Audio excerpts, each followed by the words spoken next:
The coffee was still warm when Linda Halstead vanished from the small Desert Edge house in Clovis, New Mexico, population 10,214. The October night of 1950 arrived with dry, cold winds blowing across the red sand dunes, lightly rattling the kitchen curtains where the light remained on. At 9:43 p.m., Linda's neighbor, Mrs. Rosa Delgado, looked through her window and saw the 32-year-old elementary school teacher step out onto the back porch, holding a white porcelain mug still steaming. Linda was pouring out the leftover coffee, the cup with its pale green rim that she often used every evening before putting her two sons to bed. Mrs. Delgado recounted that Linda's figure gradually disappeared behind the wooden fence, and a few minutes later, a deep red vehicle light flashed and then vanished toward the southern dirt road. What happened in the next 48 minutes would haunt the town of Clovis for more than 6 decades afterward. Before diving deeper into the story, don't forget to subscribe to the channel and hit the notification bell so you don't miss the latest cases. The town of Clovis, New Mexico, in 1950. Situated amid arid plains and dusty red desert stretches, it was a small, peaceful community isolated from the changes unfolding in the rest of post-war America. The main streets were narrow, gravel-covered, connecting rows of one-story wooden houses with low porches and old fences. Life in Clovis moved slowly and repetitively. Residents knew each other's faces, and rarely did anything big enough happen to disrupt the town's steady rhythm. In that tranquil picture, Linda Halstead, 31 years old, was a well-known and beloved elementary school teacher. She lived with her two sons in a small house on the southern edge of town, where desert winds often blew through, rattling the curtains. The life of the mother and her two sons was simple but stable. Linda was seen as a hard-working, reserved woman who socialized little beyond work and nearby neighbors. On the evening before she disappeared, no one noticed anything unusual. Neighbors saw her return home after teaching hours, carrying her purse and a stack of papers to grade. The lights in the house turned on for a while and then off, as usual. Linda's two sons ate dinner and went to bed early in the living room because of the stuffy heat. That was the last night anyone saw her. The next morning, when the clock struck school time and Linda didn't show up for class, her colleagues began to worry. She was always punctual and had never missed without notice. The phone rang in vain. No one answered. At the same time, neighbor Rosa Delgado passed by and noticed the back door of the Halstead house ajar, the porch light still on, and Linda's car parked in its usual spot. Inside, everything was tidy, with no signs of disturbance. On the kitchen table was a cooled cup of coffee and an open grading notebook. The two sons, one in high school and one still in elementary, said they slept in the living room and heard no noises throughout the night. As the morning passed without Linda returning, Rosa knocked to check and then went to the next house to get help. No one in town had seen Linda since the previous evening. By early afternoon, after asking all the neighbors and confirming she hadn't gone to school, Rosa called the Clovis Town Police Station to report that Linda Halstead was missing. When Rosa Delgado's call was transferred to the Clovis Town Police switchboard, the duty officer logged the report of a missing woman and forwarded the information to the nearest patrol unit. The town was small with a thin force, so processing the report took longer than usual. The police chief thought it might just be a misunderstanding, a mother visiting relatives or leaving town for a few days. However, since the reporter insisted the house door was open and the two children were alone, he still dispatched a team to check. Deputy Edgar Pickett, an officer specializing in forensic technical work, went with the team. He had participated in many small local investigations and was known for being careful and meticulous. But at that time, forensic science capabilities in Clovis were still rudimentary. The police vehicles arrived at the Halstead family's wooden house late in the morning. The sun was harsh, dry winds carrying desert dust that clung to the porch. The first officer to enter noted the scene, the back door open, hinges undamaged, lock intact. No signs of forced entry or violent break-in from outside. The furnishings inside were still neat, the dining table tidy, the stove cold, the living room clean. Everything suggested the occupants had just stepped out momentarily. Pickett walked through the rooms, observing with the naked eye and noting in his notebook. He noted partial dust erasure on the windowsill, as if someone had placed a hand or elbow there. Leaning closer, he clearly saw a faint palm print in the characteristic red dust of Clovis soil. He used charcoal powder and adhesive paper to record the sample, numbered it, and temporarily stored it in a paper envelope. Nearby, on the floor near the window, he found a small fabric thread caught on the wood strip, possibly from clothing. By the bed foot, he saw a light-colored handkerchief with finely embroidered edges, in the corner the intertwined letters, J.M., in dark green thread. Pickett collected both items and sealed them in cloth bags. He photographed the scene layout with a small camera, clearly marking the position of each piece of evidence. The other officers questioned Linda's two sons about the previous evening. Both confirmed they slept in the living room and didn't see their mother leave the house. Neighbor Rosa was also present, providing again the information that she saw the house lights still on near dawn. Pickett continued checking around the back door, discovering shoe prints in the porch foundation soil, but not clear enough to determine size. He requested cordoning off the area with rope to preserve the scene until further decision. The team completed recording in over 2 hours. Before leaving, Pickett reviewed all notes. Back door open, but no pry marks. Items intact, only some small unexplained traces. He carefully sealed all samples including the palm print, fabric thread, and embroidered J.M. handkerchief in evidence bags, coded with date and signed for confirmation. The initial investigation team report sent to headquarters noted, no evidence of clear criminal activity, cause of disappearance currently undetermined. Linda Halstead's house was temporarily locked, the two children taken to relatives in the same neighborhood to wait for family to pick them up. Pickett took all samples back to the station's evidence storage room, planning to analyze further when instructed. The case was temporarily recorded as an adult missing person of unknown cause, and the initial file was created the same day. The Clovis Town Police began collecting statements the same day they received the case, focusing on people directly connected to Linda Halstead and witnesses living around the neighborhood. The victim's two sons were questioned first. Both described the last evening as normal like any other. Mom came home after teaching, prepared dinner, graded papers, and told the kids to go to bed. They confirmed hearing no strange noises, people talking, or vehicle sounds. From the boys' accounts, police determined no conflict occurred in the house before Linda disappeared. The investigation team continued working with nearby households. Most residents said they saw the Halstead house lights on later than usual, but heard no noise or signs of chaos. A few said they saw vehicle lights passing the road behind the houses, but couldn't pinpoint the exact time or vehicle type. All these accounts were recorded for cross-comparison and to find matching points. Neighbor Rosa Delgado, the first to discover the issue, was questioned in detail about her observations. She said that evening was quiet, no strangers passing, and early morning while walking the porch, she noticed the door ajar, light still on, prompting suspicion. Police noted Rosa's statement as the first timeline marker for detecting the abnormality. Colleagues at Roosevelt School were also invited to confirm Linda's work schedule. The principal and office staff provided the attendance log, showing she had classes the morning of the disappearance. No leave request or personal note indicated she left town. A colleague recalled Linda taking home a stack of tests to grade, matching the open notebooks on the kitchen table. This data helped rule out her leaving voluntarily. Beyond the home and school, the team scanned locations Linda frequented. The nearby grocery store owner said he saw her the previous afternoon buying food for dinner. The gas station attendant confirmed not seeing her car that night.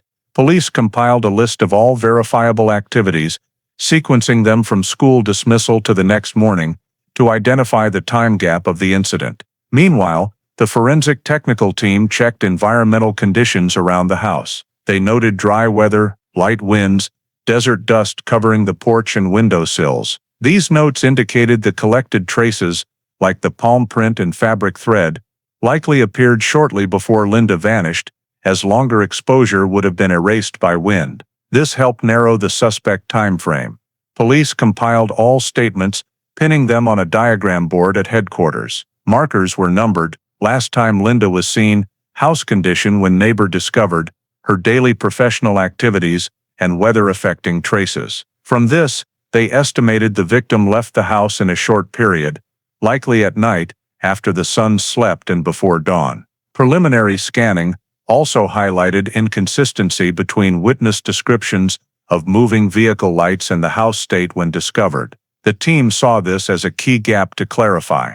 To systematize data, police created an event chart with 4 information groups: victim's professional and daily schedule, physical house state, direct witness statements, and trace-preserving environmental data. Each group was coded and entered into the initial file for evidence cross-referencing. From this synthesis, Linda Halstead's disappearance timeframe was narrowed and recorded in the minutes, as from after returning home to before being discovered, absent the next morning. This was crucial basis for directing the next investigation phase. From the statements and collected data, police began identifying people potentially involved in Linda Halstead's disappearance. The scanning focused on those with close relations or frequent recent contact with the victim. 3 people were first on the review list: the ex-husband, current boyfriend, and the son's baseball coach. These were 3 individuals with clear connections who could access the Halstead house without suspicion. The first investigated was Frank Halstead, Linda's ex-husband. He had worked in the railroad industry, living in Texas after the divorce. Records showed their marriage ended 3 years prior, with an official filing at Curry County Court. A few old neighbors recalled Frank had a hot temper, but no violent acts after leaving Clovis. Police sent a telegram to his location for verification. The company manager confirmed Frank worked the night shift at the technical station at the time of Linda's disappearance, with shift colleagues testifying he didn't leave his post. Time cards were submitted, matching the timeline. The report clearly stated no possibility of presence in Clovis on the night of the incident. After exclusion, his name was kept in follow-up files, but no longer direct suspicion. The second was Donald Reed, Linda's boyfriend of about 6 months. They met at a local church event, the relationship known to many. Police interviewed Reed at his workplace, an electrical repair shop in the town center. He provided alibi evidence, service invoices with customer signatures, noting he was working at another's home until late. The homeowner was verified and confirmed Reed's presence at that time. No signs of conflict between him and Linda in the days before her disappearance. Linda's friends said they were just getting to know each other. No arguments. Police noted the statement, temporarily excluding involvement. The last on the list was Joseph Mills, the local baseball team coach in charge of the group Linda's son joined. Mills was 40, married, living a few blocks from the Halstead house. He was known as outgoing, widely social, and often helping students and parents. According to witnesses, Mills had driven Tim Halstead to practice and back home multiple times. When questioned, he said on the evening before Linda's disappearance, he drove Tim home as usual, then returned to the stadium to check equipment before going home. Police recorded this statement but had no independent witness confirming the stadium return. During scanning, Deputy Pickett cross-referenced scene evidence. The palm print found on the inward-facing windowsill suggested someone braced to climb in or lean out. On the nearby floor was the JM embroidered handkerchief, matching the initials in Joseph Mills' name. Additionally, red paint sample from the door frame might match the truck paint Mills commonly used. Pickett noted these details in the minutes, but when presented, the chief said it wasn't incriminating evidence yet. Under then regulations, fingerprint and paint comparison required advanced techniques unavailable in town. To bolster information, Pickett and another officer visited Mills' home for checks. His truck was parked in the yard, bed with old scratches, paint faded but original deep red. Mills was cooperative, allowing external vehicle inspection. No suspicious items found, but Pickett noted fresh solvent smell in the truck bed area. When asked, Mills said he had just repainted part to prevent rust. Minutes noted, no clear crime evidence, but details need further follow-up. Police also interviewed Mills' colleagues and neighbors. Some parents confirmed he was dedicated, often staying late guiding the team. No one reported unusual behavior. However, one neighbor said they saw his truck leave home later than usual the night before Linda's disappearance. This data wasn't verified, as no one else saw the truck elsewhere. The chief reviewed the temporary full file and concluded insufficient basis to name Mills' official suspect. He thought evidence like the handkerchief or paint scrape could be coincidence, since Mills had visited the Halstead house multiple times, leaving items or traces understandable. In the synthesis report, final assessment clearly stated, no direct evidence proving criminal act. However, Deputy Pickett disagreed. He noted privately in his notebook that coinciding factors, embroidery, handprint, paint color, all pointed to one person. To him, stopping scrutiny here was premature. Though without final decision authority, Pickett still kept report copies and clearly proposed need deeper investigation into Joseph Mills' movements on the night of the disappearance. This minute was signed and attached to the temporary file, marking the first step in narrowing suspects in the Linda Halstead case. After completing the initial interrogations, the Clovis town police decided to expand the search beyond the residential area. The town sat on the edge of the desert, interspersed with small farms and sparsely traveled arid land, making deployment of forces difficult. The police chief mobilized all personnel, along with a group of local volunteers, including farmers, postal workers, and high school students, to organize a sweep of the 5-mile radius around the Halstead house. Deputy Pickett was assigned to handle recording and collecting evidence if any related signs were found. The search began early in the morning, divided into teams heading in different directions. One team followed the dirt road leading south of town toward the Blackwater Draw area, a low-lying region full of dust, sand, and scrub, considered a place where traces could easily be concealed. Another team checked along ditches and abandoned rail lines. In the first 2 days, nothing significant was found beyond a few pieces of household trash. On the third day, the team heading west spotted a reflective object on the ground amid dry grass. It was a broken metal bracelet, women's style, the inexpensive kind commonly sold in local general stores. When brought back for comparison, colleagues at Roosevelt School confirmed Linda had worn a similar bracelet. Pickett logged the evidence, photographed it, and assigned a sequence number. Not far away, another member found a small pale fabric scrap, apparently from women's clothing, torn and caked with dirt. Pickett used tweezers to place it in a sample envelope, sealed it, and noted the discovery location. Nearby on the ground were parallel indentations, suspected to be old truck tire tracks, blurred by wind and sand. He took preliminary measurements with a metal ruler, estimating wheelbase width, then compared it to common vehicle specs in the area. The result showed similarity to small civilian trucks. Although it could not be confirmed as matching Joseph Mills' truck, Pickett clearly noted it in the report for future comparison. By the end of the week, the search extended to abandoned fields. Participation dwindled due to high temperatures and harsh weather. Most collected evidence was old trash or decayed cloth. No blood traces, no other personal items bearing Linda's name or identifiers. Pickett tried mapping the discovery points on a topographic chart. The evidence, the bracelet, fabric scrap, and tire tracks, formed a line heading south of town, but not enough to prove it was the victim's path. A midterm report was sent to the chief, documenting all 8 consecutive days of search results. In the remarks section, Pickett proposed sending samples to the state lab for fiber and metal analysis, but the request was denied due to costs exceeding the local budget. All evidence was sealed and stored in the station's warehouse. At that time, fiber or tire track analysis had no standard procedure, so data remained at the descriptive level. In the official report, the investigation team concluded no signs of violence or clear crime outside the residence. No body or direct evidence of assault on Linda was found.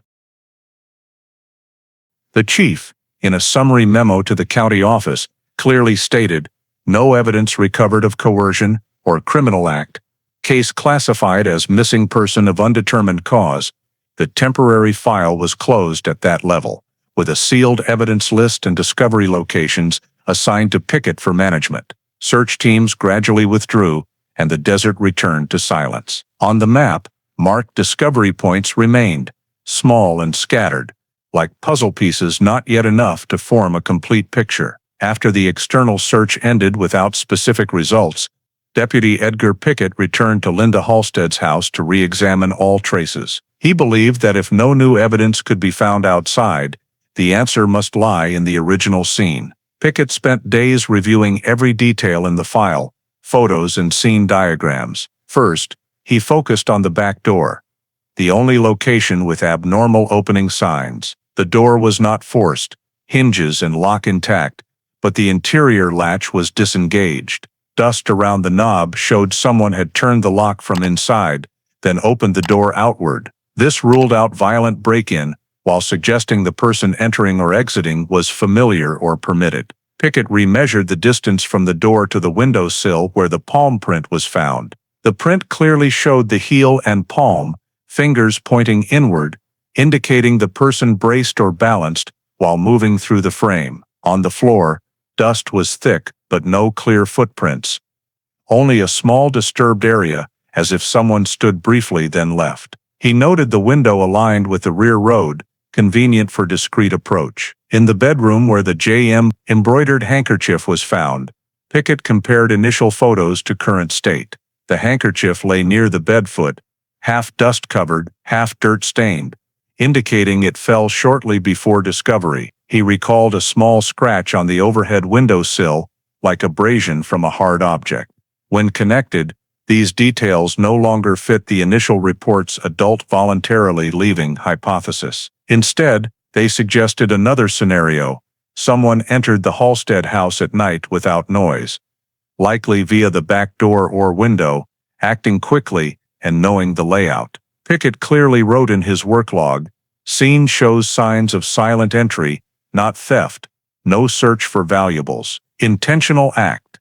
He believed the perpetrator could be someone acquainted with the victim, aware of her routines, choosing when the children were asleep. To verify, Pickett reviewed the list of recent visitors. Joseph Mills was mentioned most, due to frequently driving Linda's son to baseball practice. He noted Mills' name beside acquaintance, can enter without suspicion, though not directly concluding. All signs pointed to third-party intervention. Pickett prepared a 10-page detailed report with scene photos, door opening direction, handprint position, evidence, and preliminary assessment. In the conclusion, he recommended transferring the case to formal criminal investigation, citing signs of entry and involuntary disappearance. The report was sent to the chief for review. However, the response was only a short note, insufficient elements to establish crime, recommend retaining as missing person. Superiors argued dust marks, handprint or personal items lacked legal weight, as fingerprint and evidence comparison methods were limited then. They also stressed no witnesses saw criminal acts, and no body or stolen property was found. Pickett was disappointed, but remained calm. He added private notes to his personal copy, listing unresolved points: door opened from inside, palm print facing in handkerchief drop position, and JM initials coincident. To him, these were not negligible. Before handing over the file, he photocopied all documents, storing a copy in his personal evidence room locker. The chief's official report was signed and stamped, confirming the Linda Halstead case. No signs of crime, cause of disappearance. Undetermined, from then on, the file remained unchanged, with no further investigative actions. Pickett knew this conclusion would cause the case to be quickly forgotten, but he believed the scene he examined was not one of voluntary departure. In his work notebook, the final line in the notes section remained: "Re-examine when suitable technical conditions available. Silent entry signs. Suspected acquaintance." By mid-November 1950, after nearly 2 months without new evidence or witnesses, the Clovis Town Police Chief, signed the decision to close the Linda Halstead missing person case. All documents were transferred to administration and archived under code missing person #5119, with a brief note in the conclusion column. No signs of crime or evidence of coercion found. The synthesis report from the police office was only 3 pages, listing timelines, search activities, collected evidence list, and conclusion to suspend processing due to lack of legal basis. File closure happened quickly. Most unit personnel saw it as reasonable, given small-town investigation conditions. Some thought the victim may have left voluntarily for personal reasons. Others viewed it as unfortunate but unsolvable. No one debated much. Once administrative work was done, evidence was sealed and moved to the station's storage. However, Deputy Edgar Pickett felt the file left too many loose ends. He was unsatisfied with ending without satisfactory explanation. He had spent days re-examining, cross-referencing details, and believed the Halstead house traces were not random. The final night before file handover, Pickett went to the evidence room, rechecking each evidence bag. The J.M. embroidered handkerchief remained in its cloth envelope, sealed with red wax, beside the palm print he had pressed between 2 stiff cards to prevent damage. He opened the receipt log, signed confirmation of seal integrity, then closed it carefully. Before leaving, he made a second print of the palm impression and re-photographed the sole black and white image of the handkerchief. These copies he stored separately in his personal locker, locked. In an internal memo to superiors, Pickett wrote briefly, "Evidence may have identification value, recommend long-term retention." No one responded to the memo, and no one asked why he cared more than necessary. For most in the force, closing an unresolved missing person case was routine. The chief signed the final document, confirming the case completed preliminary investigation, no further actions. Linda Halstead's house was returned to relatives for caretaking. The 2 sons moved to live with family in Roswell. On Pickett's desk, file 5119 was placed in the last drawer, marked with a pale yellow paper band. He lingered longer than usual, rereading the final report with a sense of helplessness. All he had were a few traces too weak to prove anything, and a chain of unanswered questions. Finally, he closed the file, placed it in the stack of closed cases, but could not consider it truly over. For the administrative system, Linda Halstead was now just a number in the missing persons list. But in Pickett's notebook, on the last page of notes, he underlined in pencil, "Retain palm print copy, may be needed." Days later, the station officially released the year's missing persons list, with Linda Halstead in 7th place. From then on, file missing person #5119 was shelved in the town's storage cabinet, no longer mentioned in operational meetings. Pickett continued routine work, but in his mind, images of the quiet house and the handprint in red dust never faded. In the years after file missing person #5119 was closed, Linda Halstead's name gradually vanished from operational discussions at the Clovis police station. The case had no progress, no new witnesses, no reports. Officers who participated transferred or retired one by one. The town changed slowly, and the 1950 disappearance became a vague story, recounted at a few gatherings of older residents, then faded. The archived file sat in an old iron cabinet at the station, unopened for decades. New officers didn't even know it existed. Deputy Edgar Pickett, who handled the scene, left the force in the late 1960s. Before retiring, he checked his personal cabinet. The palm print copy and photo of the J.M. embroidered handkerchief remained intact, paper yellowed with age. He packaged them in a separate envelope with a short note. Evidence related to case 5119 retained for study. When he passed away in the mid-1970s, his family returned the documents to the chief's office for storage with old files. The administrative clerk at the time labeled it Operational Appendix, No Processing, and returned it to storage. For the next 2 decades, no one touched the file. Old iron cabinets were moved multiple times during headquarters expansions, documents scattered, some moldy and damaged. By the late 1980s, Clovis had changed, busier streets, rapid population growth, and a rejuvenated police department. During an archive catalog review, a clerk discovered file missing person #5119, missing original documents, only the cover and administrative summary remaining. Accompanying evidence, palm print, fabric thread, scene photos, no longer in storage. An internal report noted the file may have been lost during the 1974 headquarters move. Around this time, Jeff Halstead, Linda's eldest son, then over 40, sent a letter to the Clovis Police Department. He requested re-examination of his mother's disappearance.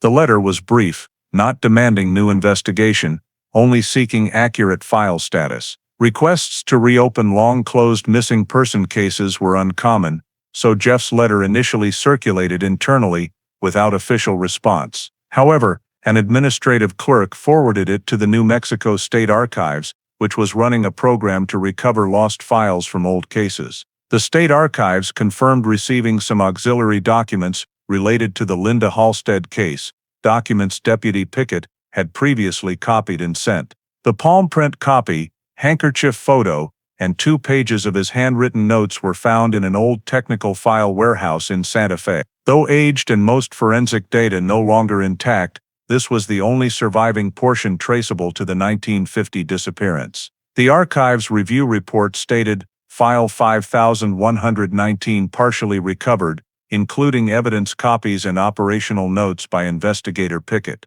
Original Clovis file damaged and missing primary documents. In 1989, under new state regulations for criminal file preservation, all unsolved cases before 1960 were transferred to the state central archives for long-term storage. File missing person #5119 was included.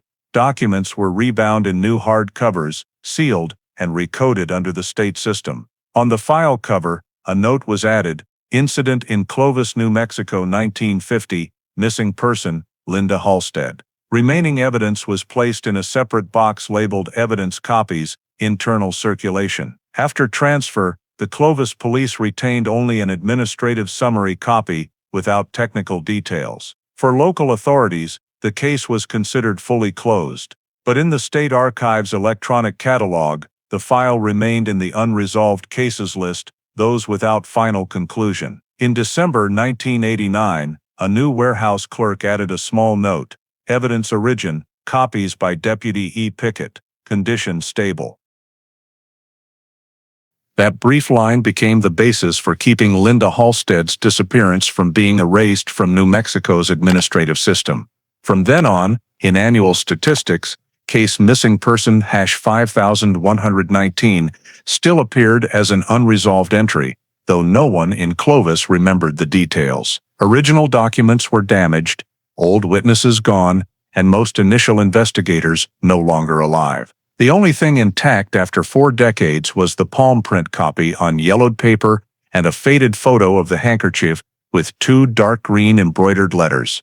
Evidence silently preserved by Deputy Pickett, now the sole link between the present and the forgotten 1950 disappearance. In early 2012, under the New Mexico State Program to Recover Backlogged Files, the Office of the State Criminal Investigation Division announced a list of unresolved cases requiring re-examination. Among hundreds of selected files, the disappearance of Linda Halstead, coded missing person #5119, was marked as a special case due to preserved evidence and a detailed 1950s operational report. These documents were in the Santa Fe archives, deemed eligible for that year's cold case program. This decision was not coincidental.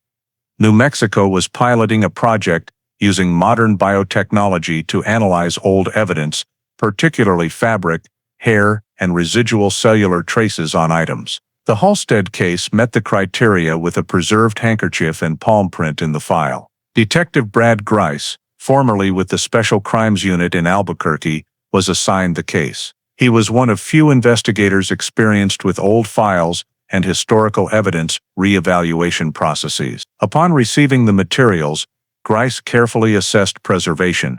The palm print had faded, but main ridgelines remained legible. The photo of the JM embroidered handkerchief was still clear despite yellowed paper. Included was Deputy Edgar Pickett's handwritten report detailing the scene, door opening direction, handprint position, and evidence descriptions. Grice read everything, noting Pickett's methods exceeded era standard. The meticulous notes helped visualize the house layout and trace positions. In his assessment, Pickett hypothesized silent entry, likely acquaintance, a directionally valuable observation after over 6 decades, per Grice. He flagged 3 key details: the palm print embroidered handkerchief, and note about red paint on the doorframe. Though no paint sample remained for testing, the other 2 items held high technical potential for modern DNA exploitation. After cross-referencing the file catalog, Grice confirmed original evidence was still sealed in state archives storage. He contacted the warehouse manager to verify condition. The handkerchief was preserved in an old cloth envelope sealed with red wax. Under a microscope, fabric fibers retained structure, not fully decayed, allowing microbiological sampling. The palm print could not yield DNA, but could serve for future fingerprint matching. Grice created an official recovery file, noting evidence condition, scene images, and related administrative data. He submitted a report to the state cold case unit chief, requesting transfer of the handkerchief to the Santa Fe Forensic Lab for DNA analysis. In the proposal, he stated the goal: search for residual epithelial or skin cells on fabric fibers to determine biological origin. Results, if any, will be compared to the National CODIS DNA database. The lab agreed to accept it. Before shipping, Grice prepared a transfer log, photographed the entire unsealing process, and assigned new evidence codes per 2012 cold case standards. Procedures were conducted under sterile conditions to prevent contamination.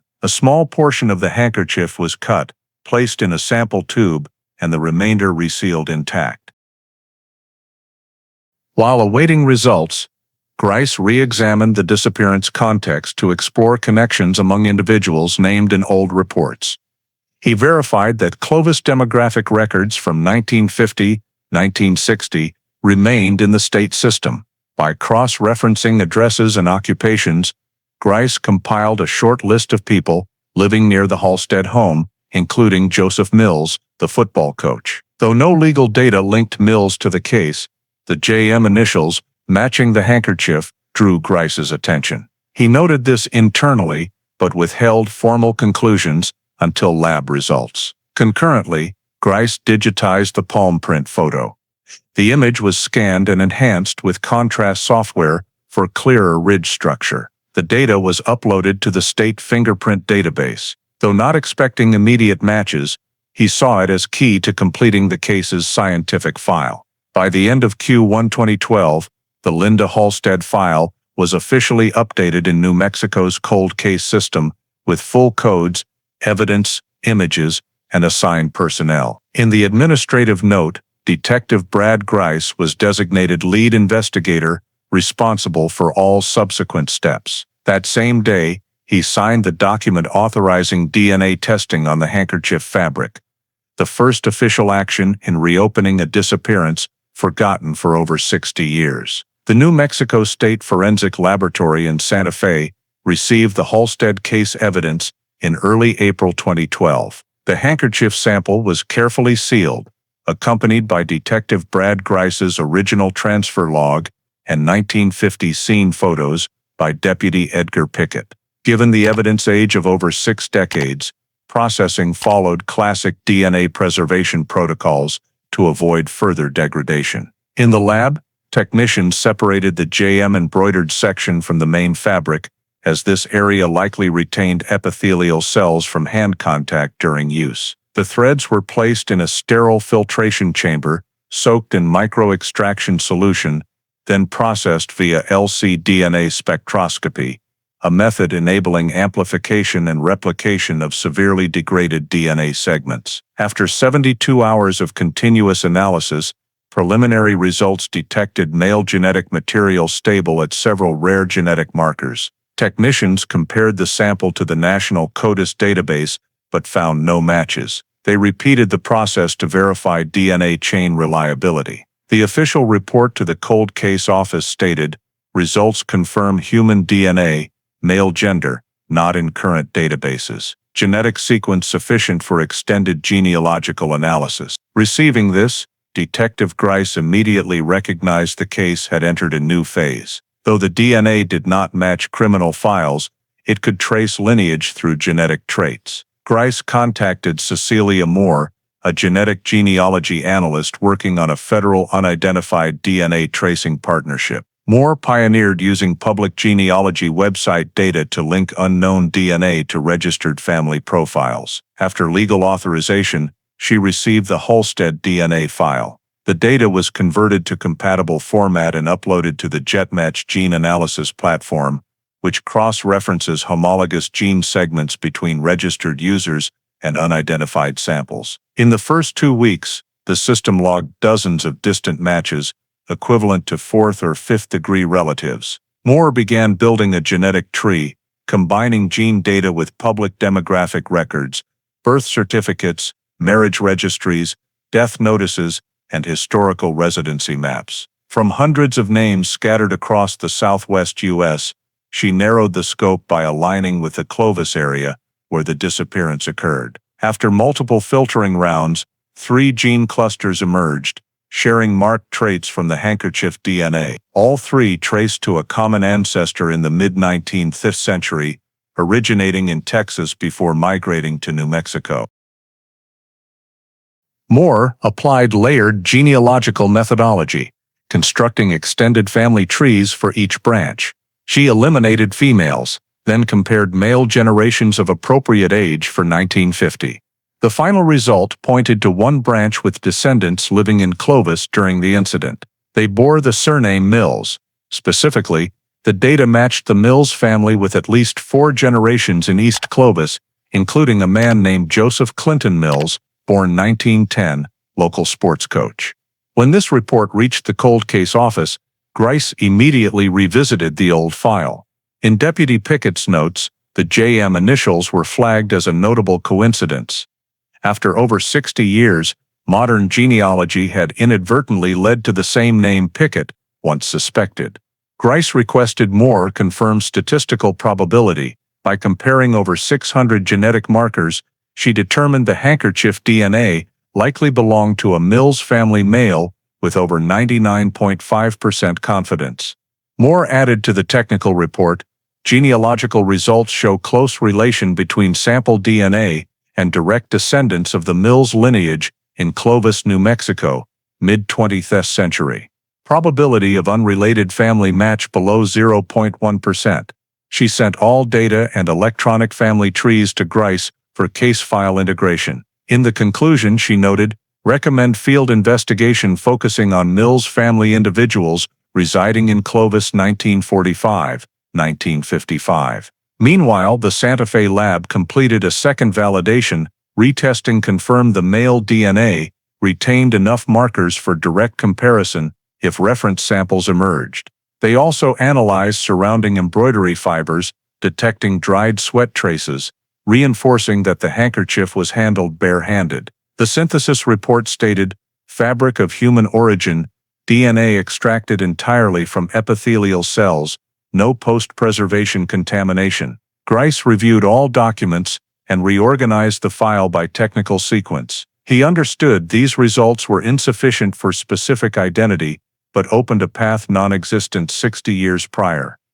Biological evidence traceable to a defined lineage. In his update to superiors, Grice wrote, DNA testing and genetic genealogy results indicate direct link to Mills lineage. Recommend continued verification of demographics, residency history, and personal records of family members in Clovis in 1950. Thus, over half a century after Linda Halstead vanished, modern forensic technology produced the first concrete lead, a scientifically grounded investigative direction. The DNA chain extracted from the embroidered threads on the handkerchief, evidence once inert and forgotten in storage, now became the pivotal clue, bridging 2012 analysis results with a suspicion a previous generation investigator had quietly noted in his logbook. After receiving the genealogy report pinpointing potential Mills family involvement, Detective Brad Grice focused on rescreening all New Mexico state archives from 1945-1960. He aimed to determine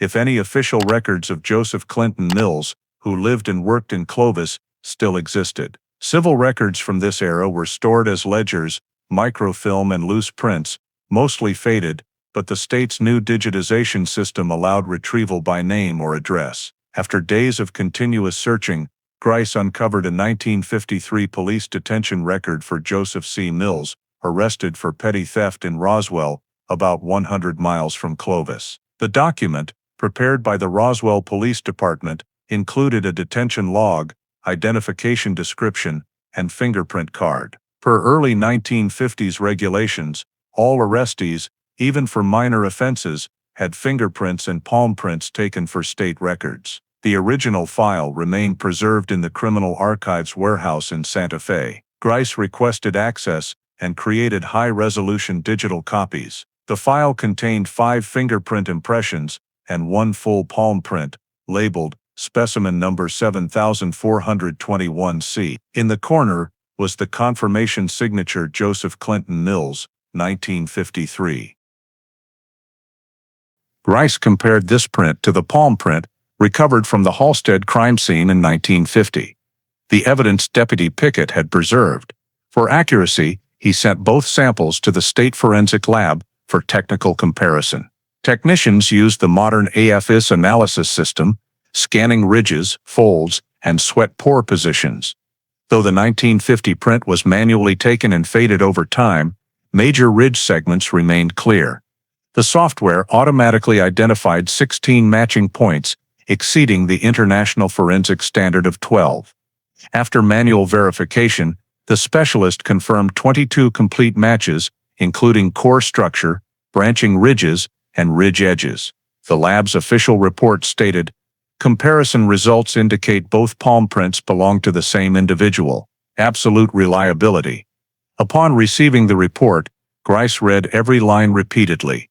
This was the first time in over 60 years that direct physical evidence linked a specific person to Linda Halstead's disappearance scene. No longer hypothesis or a DNA trail pointing directionally, but a clear identifier, the kind of proof the previous generation of investigators had hoped to establish. Grice cross-referenced this with Pickett's original report notes. At the page bottom, Pickett had written palm print facing inward, this person braced or supported hand while moving through the frame. Likely familiar with house layout. Now, that very print proved Joseph Mills' presence at the incident location. To strengthen the file, Grice sought more on Mills' background in civil records. Archive data showed Mills lived in Clovis from 1947 to 1956, working part-time at the local high school as a sports coach. He married in 1938, had 1 daughter, and moved to Roswell in 1952, aligning with the incident timing and 2 years after Halstead's disappearance. The temporal and locational coincidences made the comparison results even more convincing. Grice added all this to the interim report, submitting it to the Cold Case Division office. In the summary he wrote, "Palm print sample from the 1950 disappearance scene matches absolutely with the 1953 detention record print of Joseph Clinton Mills. Results confirm highest forensic similarity level. This is the first direct evidence proving Mills' presence at the scene."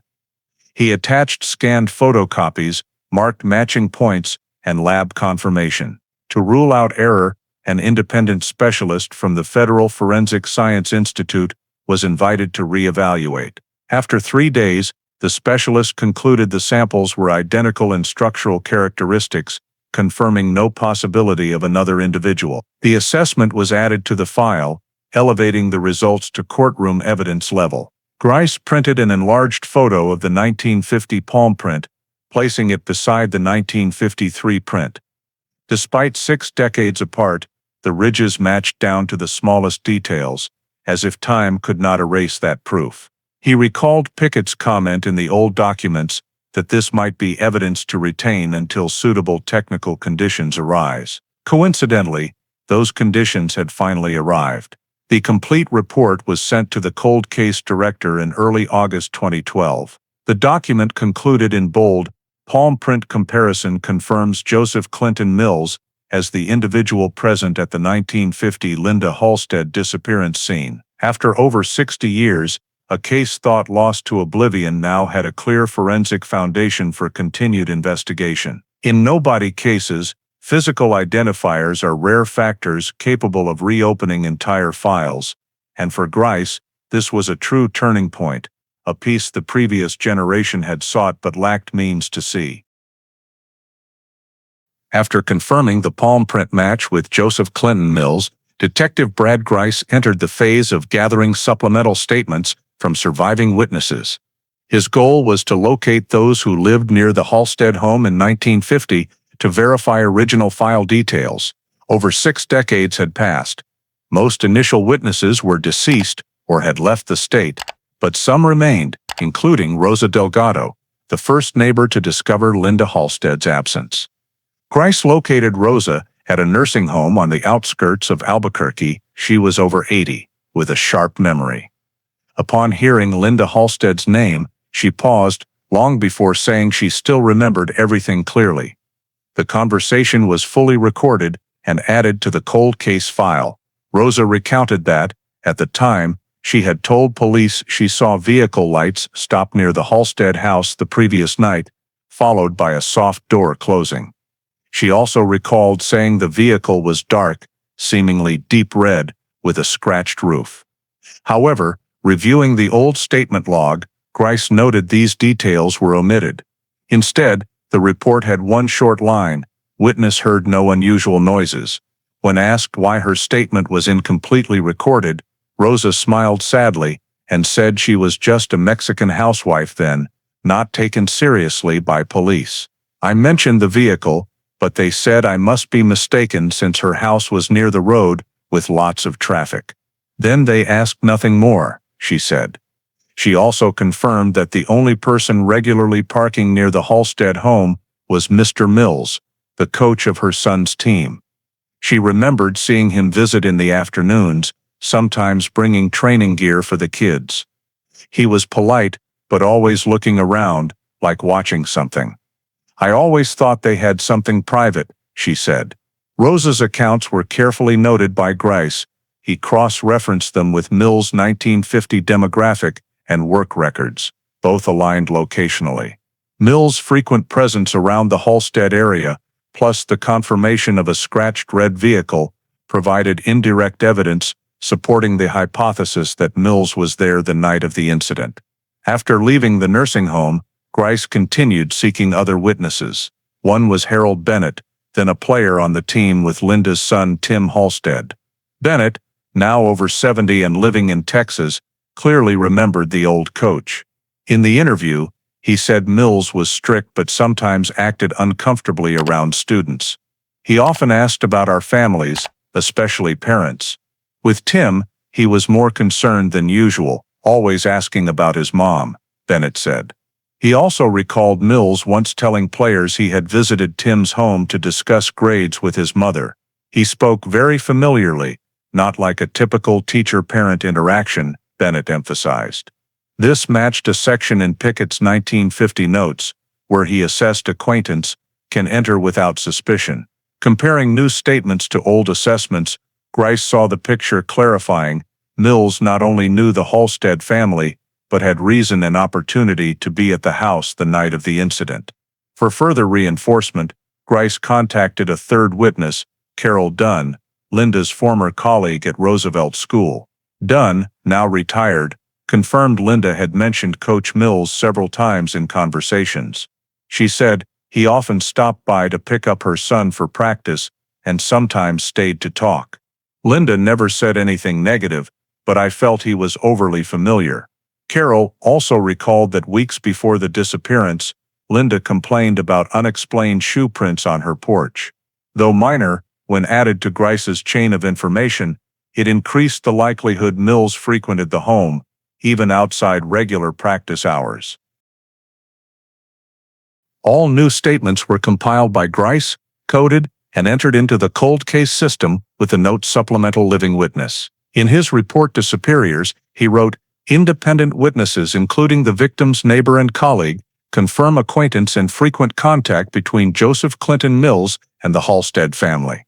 Witness Rosa Delgado confirms seeing Mills' vehicle near the victim's home at the incident time. Statements reinforce the suspect's presence at the scene and familiarity with the victim." Grice printed the full statement file, attaching historical residency maps, photos of the Halstead house, and the location Rosa described for the vehicle stop. In the conclusion, he noted, "Newly collected witness data aligns with established forensic evidence. They form a logical event chain indicating Joseph Clinton Mills had direct connection to Linda Halstead's home immediately before the victim's disappearance." After completing witness verification, the file was returned to the Cold Case Center for integration with forensic evidence. Grice knew that in investigations, statements can fade over time, but if they converge on a point matching scientific proof, their weight remains valuable. For him, Rosa Delgado's testimony, overlooked over 60 years ago, was the piece closing the logical circle left incomplete in Deputy Pickett's 1950 file. After finalizing forensic file reinforcement, Detective Brad Grice submitted a report to Cold Case Division leadership, requesting secret surveillance of Joseph Clinton Mills, now over 80, living in Tucson, Arizona. Based on fingerprint evidence, genetic genealogy results, and independent witness statements, the New Mexico Investigation Agency had sufficient grounds to consider Mills the prime suspect in Linda Halstead's disappearance. However, due to the long passage of time and no active prosecution warrant, biological sample collection had to be discreet, ensuring no privacy violations. A small team of 4 investigators was dispatched to Arizona to coordinate with the Regional Federal Investigation Bureau. Grice directly managed coordination from Santa Fe. They gathered residency information, finding Mills living with his wife in a quiet one-story house on North Tucson's edge. He had been retired for years, running a small commercial cleaning service, with a seemingly normal life and no neighborhood suspicions. Medical records showed stable health.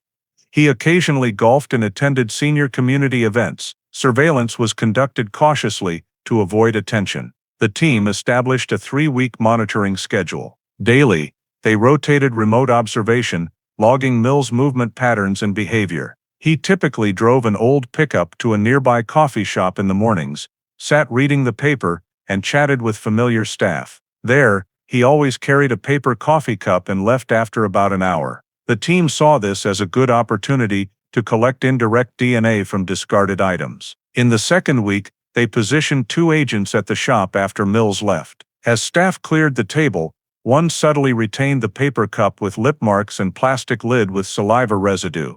The evidence was sealed on site with gloves, placed in an evidence bag, and logged with time and location. That day, the sample was shipped to the Santa Fe lab. Testing followed the same LC-DNA method as the handkerchief. Analysis completed in 48 hours yielded a full DNA sequence for comparison. When compared to the DNA from the JM embroidered handkerchief, the software confirmed absolute match at all key genetic markers. The lead technician's report stated, DNA sample from Joseph Clinton Mills' personal item matches completely with the unidentified 1950 archived evidence DNA. Reliability, 99.9. 99.99%. Common negligible statistical error. Attached were gene sequence comparison charts and similarity points. Grice received the report Monday morning. He printed 2 copies, one for leadership, one for the case file. The bold match confirmed on the first page made him pause longer than usual. After nearly a year of review, this was the first evidence tying the entire data chain from the 1950 scene to a living person today. There was no doubt Joseph Clinton Mills owned the handkerchief left in Linda Halstead's bedroom. Grice immediately convened a meeting with the state prosecutor's office representative and legal investigator. They reviewed the full file to ensure sample collection validity, public location surveillance, voluntarily discarded item, no privacy violation. All met legal standards. The prosecutor agreed the evidence was strong enough for an arrest warrant. A formal petition was drafted, outlining the investigative logic, 1950 scene palm print matching 1953 detention record. Evidence DNA fully matching 2012 Tucson biological sample, and witnesses confirming personal connection between suspect and victim. The file was submitted to the New Mexico State Court that day. The assigned judge approved the arrest warrant after reviewing all forensic evidence and independent lab verifications. The decision was signed late afternoon.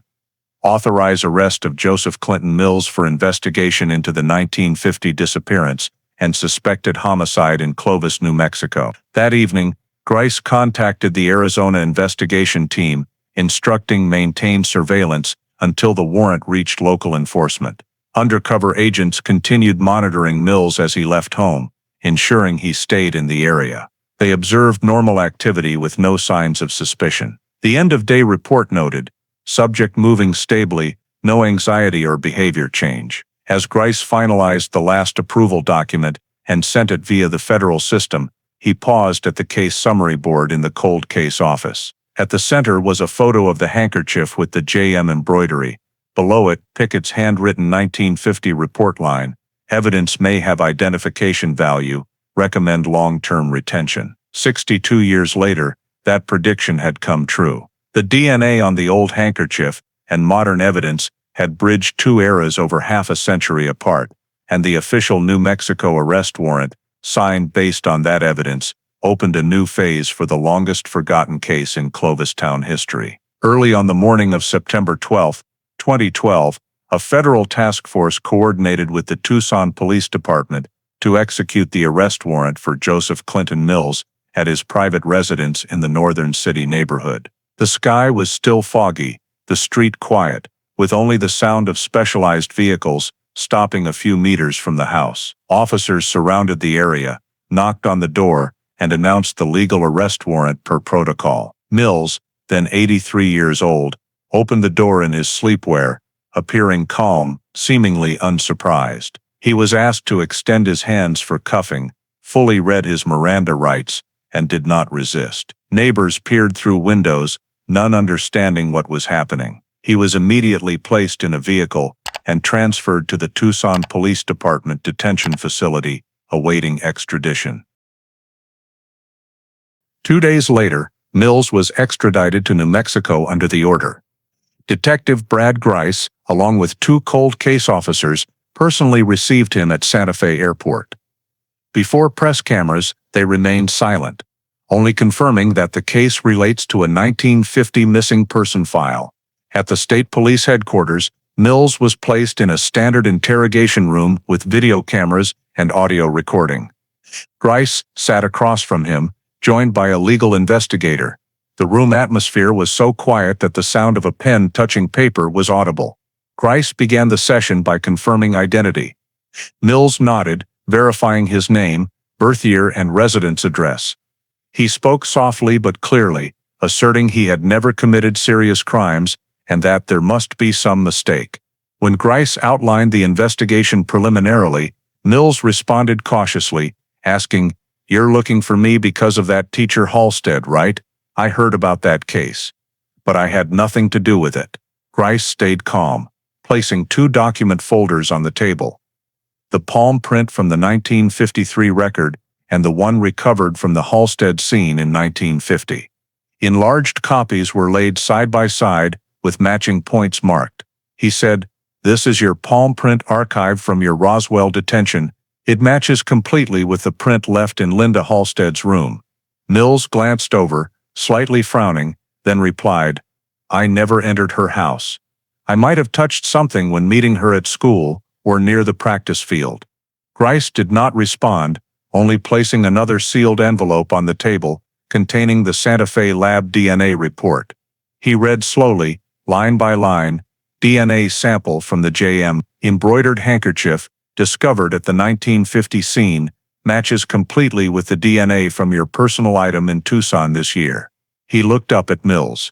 "No mistake possible. Science states it clearly." Mills fell silent for a long moment.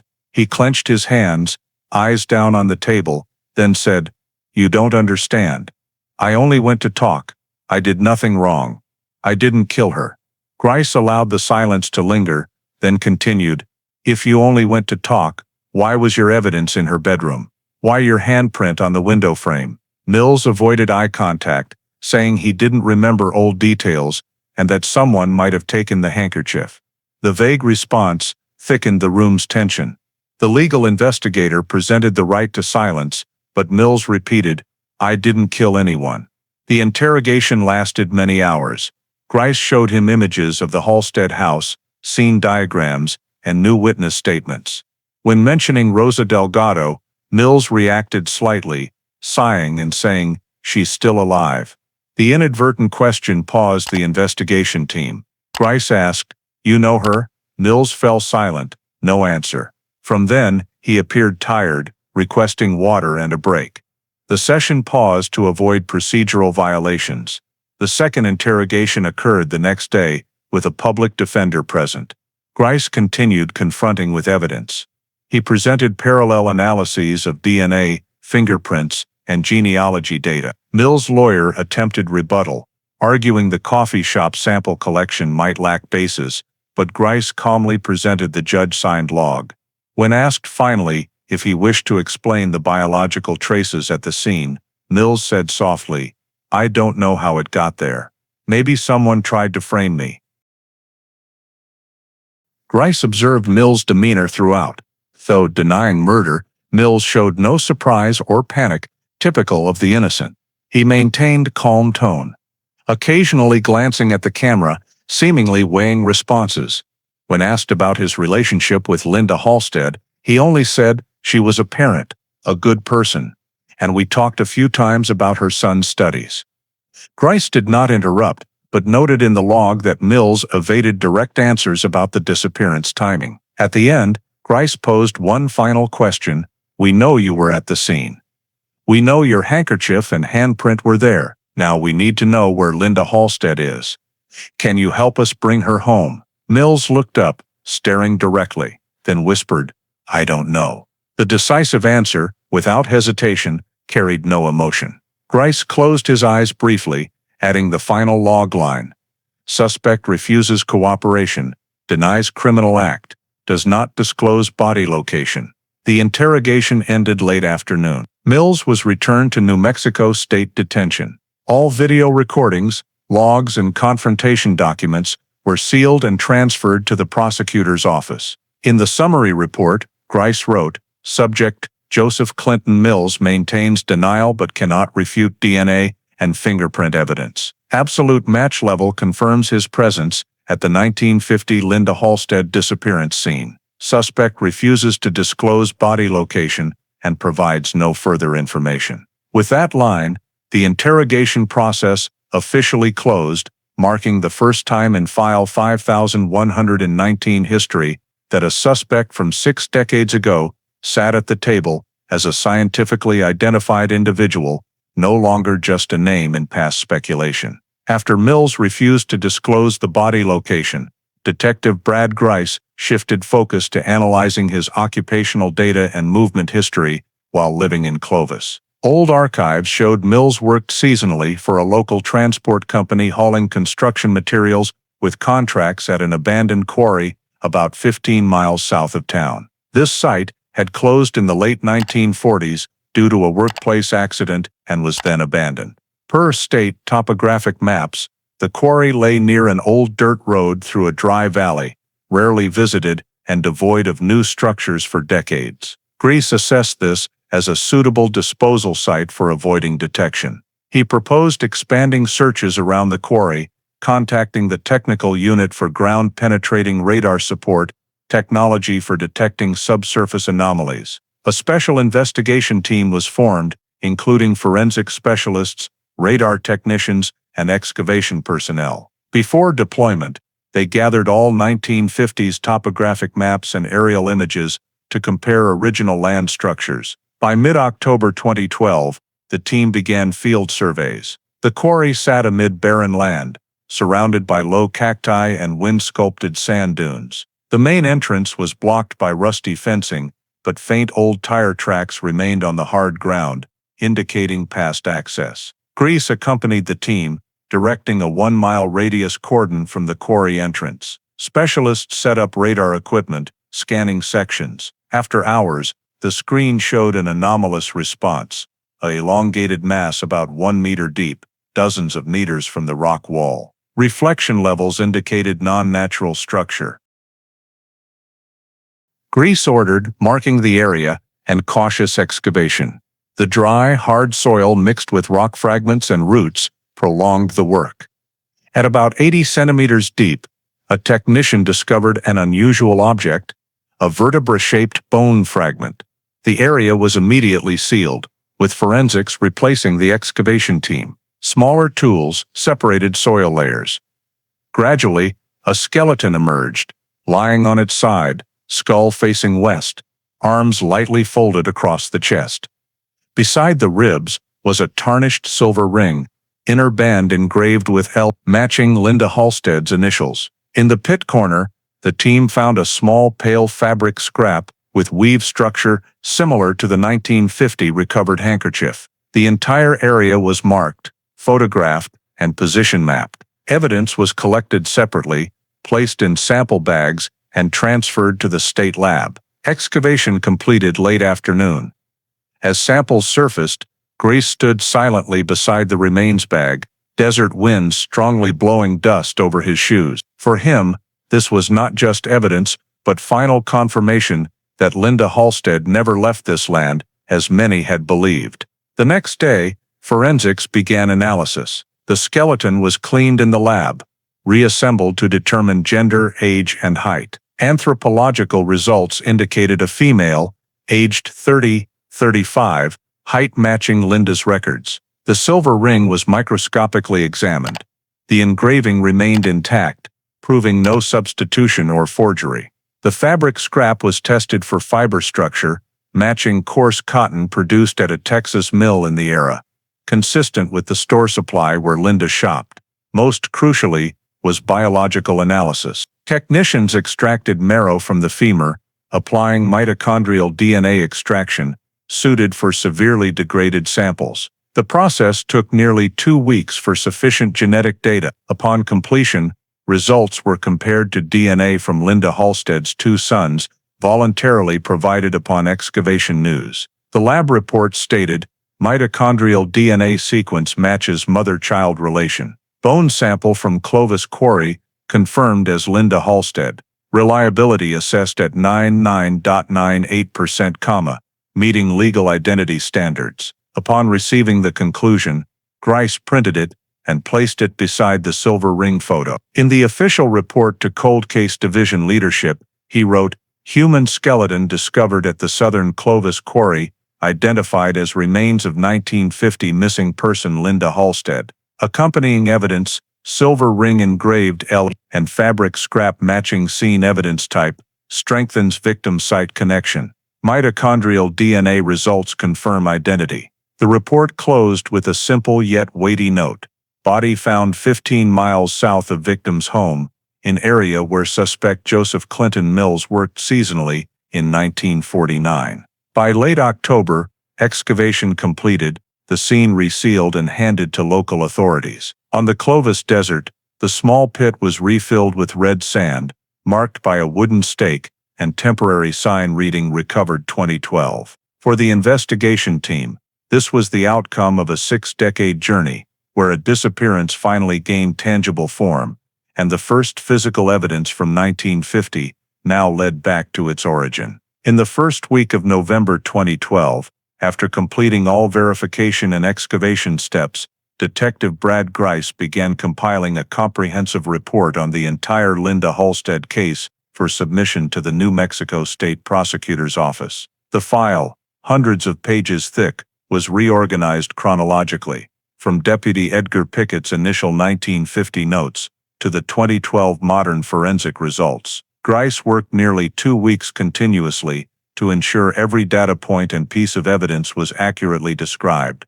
with scientific certifications and clear chain of custody documentation. The report's opening section was initial physical evidence. There, he detailed the palm print recovered from Linda Halstead's bedroom scene in 1950, including digital scans and position diagrams. Comparison images between the old print and Joseph Clinton Mills' 1953 detention record were printed side by side, noting 22 structural ridge matches. The state forensic lab confirmed it was the same individual.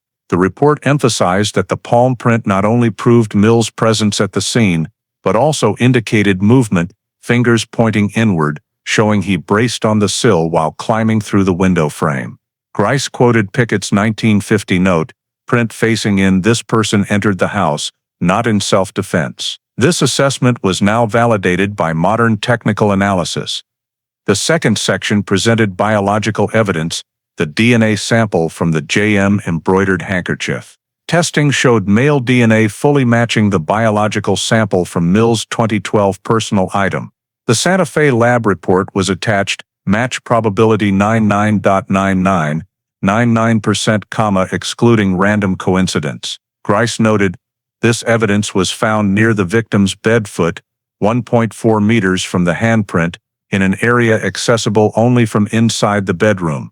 For him, this was the most critical link, directly connecting the scene to the suspect with irrefutable biological proof. The third section covered excavation and remains verification.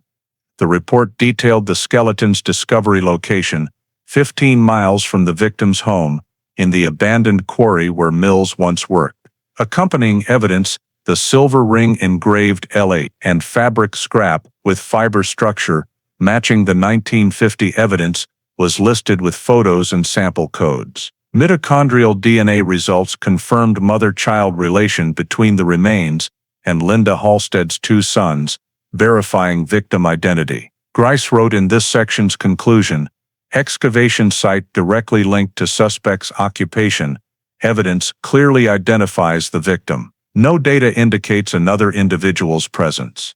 The fourth section focused on witness statements. Grice quoted full recorded interviews with Rosa Delgado and Harold Bennett, the two survivors who knew Mills during that period. Rosa's statement about the deep red vehicle near the Halstead home the night of the incident, and Bennett's observation that Mills frequently visited under the pretext of picking up the son, were treated as indirect but valuable evidence, reinforcing the personal relationship between suspect and victim. Additionally, Carol Dunn's statement, Linda's colleague, confirmed the victim had been uncomfortable with Mills' excessive familiarity. Grice assessed independent statement chain, despite over 6 decades apart, consistently shows Mills had acquaintance, frequently appeared around the victim's home, and was the only one who could enter without suspicion. The fifth section addressed supporting data, the red paint mark on the doorframe noted in Pickett's initial report. Though the original paint sample was gone, Grice quoted the technical note, deep red paint, zinc mixed, corresponding to 1948 civilian truck line. Curry County vehicle registration confirmed Mills owned a matching colored truck at the time. This data, combined with Rosa Delgado's statement about the vehicle parked near the Halstead home, strengthened the overall event chain logic. In synthesis, Grice grouped all evidence to demonstrate connectivity. 1. Fingerprint evidence identifies individual present at the scene. 2. Biological evidence, DNA match between 1950 evidence and 2012 sample. 3. Supplemental physical evidence, silver ring, fabric scrap, vehicle paint mark. 4. Witness evidence, statements confirming relationship and Mills' presence in the area. 5. Geographic evidence, remains discovery location matching suspect's former workplace. The comprehensive report exceeded 400 pages, bound in a thick volume with image appendices, diagrams and forensic certifications. In the conclusion, Grice wrote, based on all physical, biological and witness evidence, it can be determined that Joseph Clinton Mills was the only individual present at the scene during Linda Halstead's disappearance and directly responsible for the victim's death. No data indicates second-party involvement. The file has sufficient basis for criminal prosecution under Section 30 of the New Mexico Criminal Code for first-degree murder. The final section was an administrative summary for the prosecutor's office. The bold line was marked in blue ink, recommended for prosecution. After signing, Grice placed the file in a sealed envelope for official delivery. On the outer cover, he wrote briefly, Case hash 5119, Linda Halstead. Investigation completed November 2012. As the seal was stamped, 62 years of interrupted investigation officially closed, and a disappearance once classified as no signs of crime became a fully proven homicide with forensic evidence. The trial of Joseph Clinton Mills opened in April 2013 at the New Mexico Supreme Court in Santa Fe. This was a special case not only for the over 6-decade gap since the incident, but also as one of the state's longest cold cases brought to trial with complete forensic evidence. The proceedings drew significant public and local media attention. Many Clovis residents traveled hundreds of miles to attend, having heard of Linda Halstead's disappearance as an unresolved story. The lead prosecutor was Eleanor Grant from the state prosecutor's office. She began her indictment by presenting the timeline from Deputy Edgar Pickett's 1950 initial report to Detective Brad Grice's 2012 findings. Grant emphasized that, though forensic science was undeveloped at the incident time, careful preservation by the first-generation investigators allowed evidence exploitation with modern technology, fully reconstructing the truth. She stated, "No case truly ends while evidence remains untested." In the prosecution's presentation, 4 main evidence groups were shown to the jury. First was the 1950 scene palm print, absolutely matching Mills' 1953 detention sample. The forensic expert detailed the comparison process, enlarging images of both prints, pointing out 22 non-random matches. Second was DNA evidence, the JM handkerchief extract compared to Mills' 2012 biological sample, showing 99.9999% match, confirmed by 3 independent labs. Third was Clovis quarry evidence, the LH engraved silver ring and fabric scrap matching initial evidence type. Finally were witness statements, including Rosa Delgado and Harold Bennett, confirming Mills' proximity to the victim's home and personal family connection. Evidence presentation lasted 2 days. On the large screen, 1950 black and white scene photos alternated with 2012 color excavation images, starkly contrasting past and present. When the LH engraved silver ring was presented, many in the courtroom bowed their heads in silence. Linda Halstead's 2 sons, now over 70, sat in the front row. They gazed at the evidence in its glass case, eyes moist but composed. The court-appointed defense argued that the long time lapse made witness memories unreliable and that collecting Mills' DNA from his Tucson personal item could be seen as a privacy violation. However, the prosecutor countered with full legal certifications and copies of court-approved sample collection orders. Regarding witness statements, the prosecution argued they were not standalone but reinforced the physical evidence chain, already strong enough to establish guilt. On the trial's 5th day, Grice was called as an expert witness. He recounted the investigation process, emphasizing continuity between 1950 records and 2012 results. "It all started with a handprint Deputy Pickett, carefully preserved," he said. "Without him, we might never be here today." Grice's words moved many in the courtroom. Pickett's name was mentioned repeatedly as a symbol of professional persistence. After the prosecution concluded proof, Mills was invited to speak. He walked slowly to the stand, hands slightly trembling, eyes weary. His voice was hoarse but firm. "I didn't kill anyone. I don't know why everything is coming back to me after all these years." The jury listened intently, but when the prosecutor asked about the JM embroidered handkerchief, Mills fell silent. Grant asked 3 times. He only replied briefly, "I don't remember." Then, advised by his lawyer, he sat down, exercising silence. The trial lasted nearly 3 weeks. On the 14th day, the prosecution offered a plea deal. Considering Mills' age and health, the prosecutor proposed reducing the charge from first-degree murder to manslaughter if he pleaded guilty. After a night discussing with his lawyer, Mills agreed. The next morning, he stood before the court, reading a brief guilty plea. "I admit responsibility for Linda Halstead's death. I am sorry." No one in the courtroom spoke. Only the dry sound of the clerk's pen echoed. Despite the plea, the prosecutor requested the maximum possible sentence, citing the case's severity and decades of concealment. Presiding Judge Marie O'Donnell read the final verdict on the afternoon of May 2, 2013. Her voice was low and steady, considering presented evidence, witness statements, verification results, and defendant's guilty plea. The court finds Joseph Clinton Mills guilty of manslaughter. Sentence: life imprisonment. No possibility of parole. As the final words rang out, the courtroom fell silent. Mills bowed his head, hands on the stand, no reaction.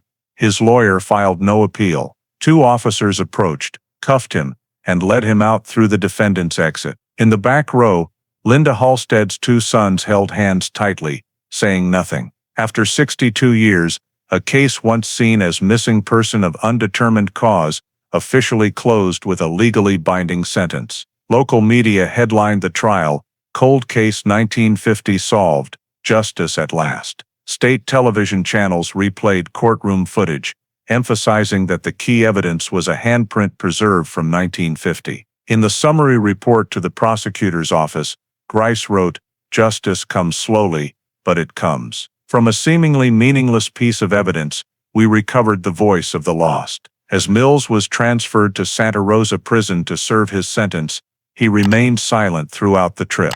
The life sentence without parole ended the over half-century investigation process. Immediately after the trial, file missing person #5119 was updated in the system. New status: closed convicted. A disappearance once a Clovis town mystery finally had an answer, not through hypothesis or rumor, but legal truth proven in court.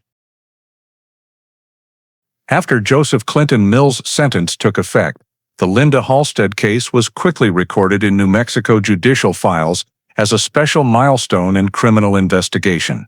The 2013 Prosecutor's Office summary report stated, "Case #5119. Linda Halstead is one of the state's longest cold cases, resolved by combining traditional evidence with modern forensic technology." Across the judicial system, this was the first time a over 6-decade disappearance was closed, thanks to century-old evidence preservation. Immediately after the trial, the State Cold Case Unit released a professional evaluation emphasizing evidence storage's role. Deputy Edgar Pickett, long deceased, was highlighted as the key contributor. Experts noted that without his retention of the palm print and handkerchief, the case might have been forgotten forever. Most 1950s original documents were damaged, but his personally preserved evidence became the foundation for the entire later reinvestigation. In an internal report, Grice wrote, "One investigator's caution transcended time and gave justice a chance to return." From this outcome, the New Mexico Criminal Investigation Bureau launched the Legacy Evidence Initiative, a program to review, preserve, and digitize all pre-1980 evidence. Statewide storage rooms were required to catalog and assess evidence condition, especially biological samples, fingerprints, and scene photos with recovery potential. Authorities also issued new storage guidelines.